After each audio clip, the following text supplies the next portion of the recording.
Following is a decent account of the basic story of Siddhartha Gautama, the man who would awaken to realize his true nature as Buddha or the Awakened One.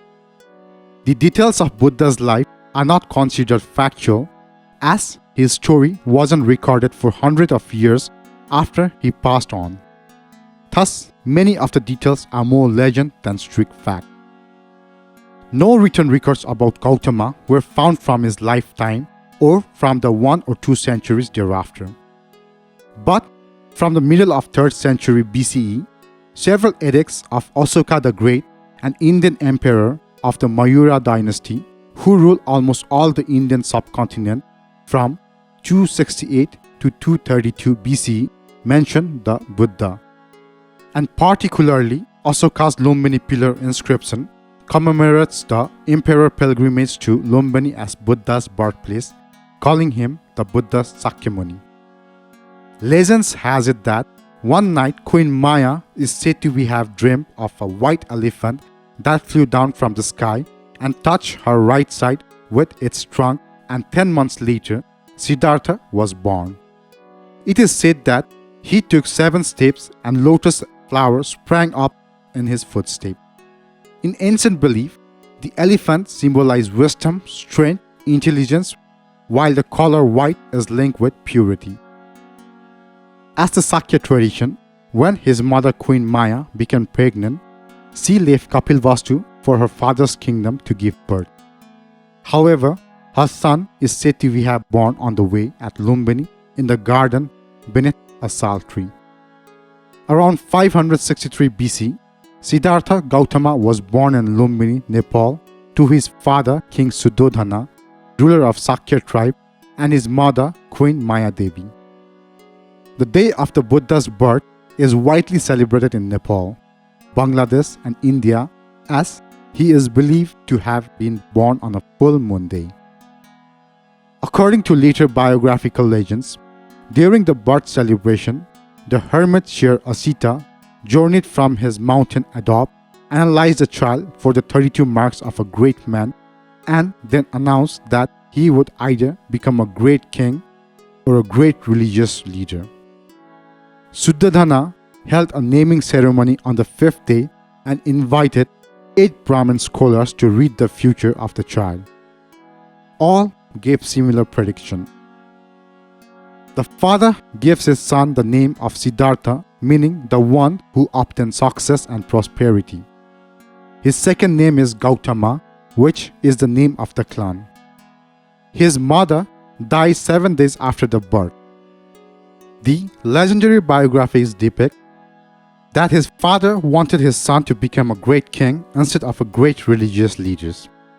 His father conspired to protect his son from any religious aspiration by giving him a life of pleasure and privilege, and by preventing him from seeing the harsher side of reality.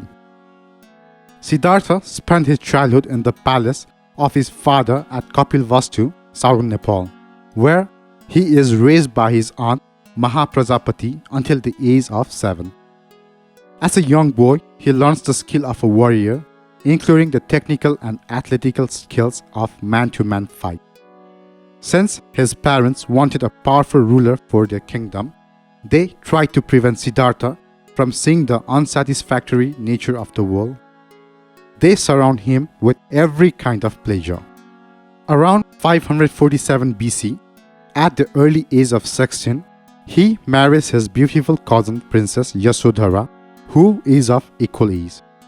The young prince spent 13 more years together with his wife in the royal court of his father. Siddhartha enjoys a lavish court life while his father is trying to screen him from all trouble and worries.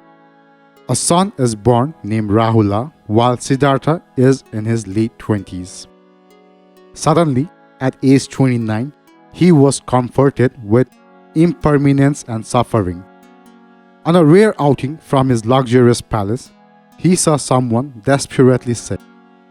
In further trips, he encountered an old man, a dead person, and an ascetic. His charioteer Chana explained to him that all people grew old and finally will die. Siddhartha finally got a glimpse of a real world outside. He was very upset to realize that old age, sickness, and death would come to everyone he loved. Siddhartha realizes that there is old age, sickness, and death, and that people ultimately have little control over their lives. Siddhartha understood that everyone he loved, every fine object, all his grand clothes, his horses, his jewels would one day be lost to him. Could be lost to him at any time on any day, because he was subject to age, illness, and death just like everyone else.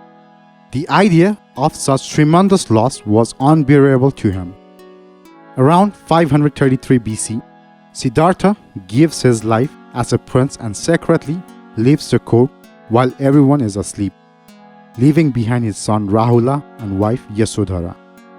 Moved by all the things he had experienced, he decided to leave the palace in the middle of the night against the will of his father, to live the life of wandering ascetic.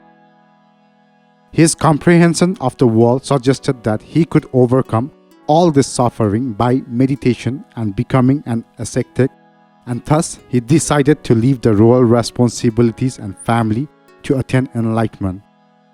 He traveled far and crosses the river Anoma, where he shaves his hair and hands over his princely garment to his chariot Channa, with the instruction to return them to the palace. He became a penniless and homeless wanderer. Although born a prince, he realized that the conditional experience could not provide lasting happiness or protection from suffering. He leads a life of self-mortification and spiritual study, becomes first a disciple of several then famous Brahmin teachers, and later attracts his own disciples. He continues his search for truth through the practice of meditation. He once came to a point where he starved himself, but in return gained no spiritual awakening. Around 528 BC, while meditating under the Bodhi tree in Bodh Gaya, south of Gaya in the state of Bihar, India, he experienced a great enlightenment, which reveals to him the way of salvation from suffering. He spent 7 weeks meditating in the vicinity of the site of Bodhi tree and attains the status of fully realized Buddha at the age of 35. He thought about the nature of suffering and fully recognized its power came from attachment. Finally, in a moment of illumination, he understood that suffering was caused by the human insistence on permanent states of being in the world of impermanence. Everything one was, everything one thought, everything one owned, everything one wanted to gain was in a constant state of flux. After 6 years of searching, Buddhists believe Gautama found enlightenment while meditating under a Bodhi tree. He spent the rest of his life teaching others about how to achieve this spiritual state. Buddha finds his former 5 disciples. In his first sermon, he teaches them what will become the gist of Buddhism. This event marks the beginning of the Buddhist teaching, and his disciple became the first 5 members of the Sangha, or the Buddhist order. During a short period of time, Buddha established a great reputation by converting thousands of people to Dhamma, that is, the Buddhist teaching. People hear the Dhamma delivered either by himself or by the monks of his order. Around 527 BC, the Buddha briefly returns to the palace of his father to convert the royal family and ordains many of the Sakya tribe. After traveling and teaching some more, the Buddha ate his last meal, which he had received as an offering from a blacksmith named Kunda. Falling violently ill, Buddha instructed his attendant Ananda to convince Kunda that the meal eaten at his place has nothing to do with his death and that his meal would be a source of great merits as it provided the last meal for Buddha.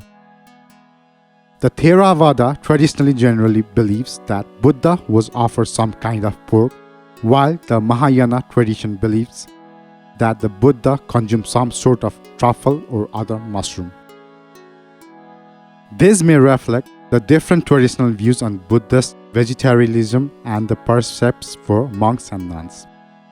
Having achieved the goal of spreading and the teaching to the greatest number of people, Buddha dies at the age of 80 years around 483 BC as a result of food poisoning and dysentery. He dies in a forest near Kushinagar, India, in the company of his followers on a bed where he speaks his last word. All compounded things are ephemeral. Work diligently on your salvation. With these words on his lips, he passed into the state of nirvana.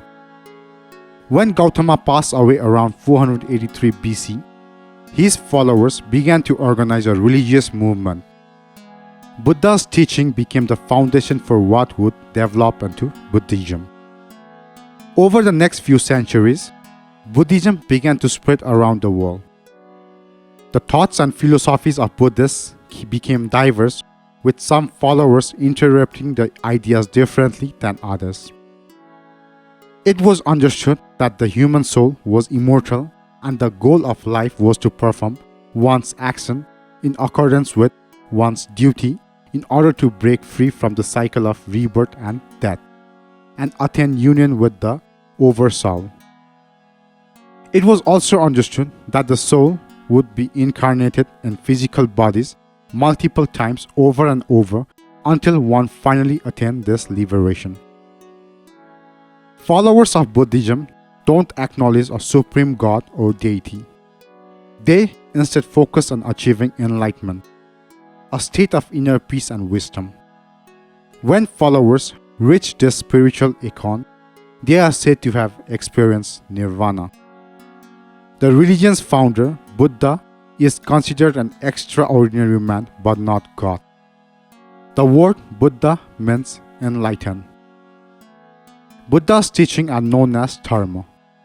He taught that wisdom, kindness, patience, generosity, and compassion were important virtues. Especially, all Buddhists live by 5 moral precepts, which prohibit killing living things, taking what is not given, sexual misconduct, lying, and using drugs or alcohol. The 4 noble truths which Buddha taught are suffering. Buddha make one realize that in lives there is always an involvement of suffering in one form or the other. The cause of suffering. The cause of suffering is craving and ignorance, which considers that we suffer because of our mistaken belief, greed, or maybe ego. People seek pleasure from possession and sensuality. They develop egos and chase the very causes of negativity, karma, so invariably the cycle of samsara continues. Nothing in the physical world can truthfully be said to be mine. Equally, there is no I. The end of suffering. The good news is that our problems are temporary and the suffering can end as the awakened mind is always available to us. The path. Buddha preached that by practicing meditation, developing wisdom, and following a disciplined life, we can take a journey to enlightenment and freedom from suffering. Suffering can end by following the Noble Eightfold Path. Collectively, these principles explain why humans hurt and how to overcome suffering. The Eightfold Path of Buddhism teaches the following ideals for ethical conduct, mental discipline, and achieving wisdom. They are right understanding, right thought, right speech, right action, right livelihood, right effort, right mindfulness, and right concentration.